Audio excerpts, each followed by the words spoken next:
When it came to the characters and monsters and creatures that our hero is going to encounter, we're dealing with characters and creatures that everybody is familiar with. Medusas, Cyclops, centaurs, minotaurs. One of the things that we had to do with all the characters, and I think you'll see this as you look through the concept art, one of the things that was very important to me was that when somebody looked at any of our characters, that they knew what they were. So what we could do basically there, as long as the character was down on all fours and I had 3 heads, you probably would accept that character as a Cerberus. Whether it was a werewolf, whether it was a dinosaur, again, you would still accept that in our world and what we were doing in terms of building the mythology we were building, you would accept that.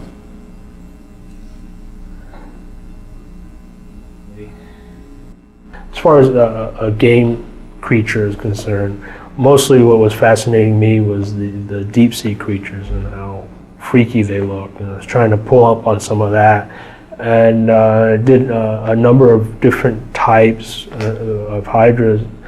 I was told, okay, Ares would be maybe 90% elemental, 5 or 10% human.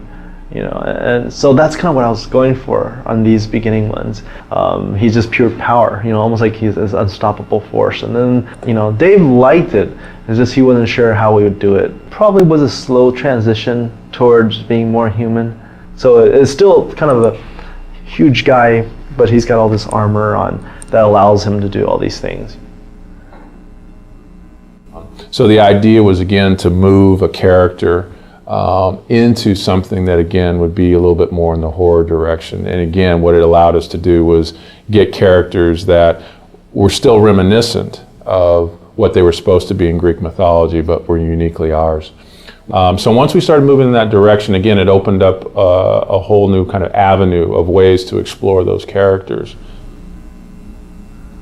What we really wanted to do was keep people immersed in the mythology, in the Greek mythology, but give them a different kind of experience when it came to the characters and the creatures.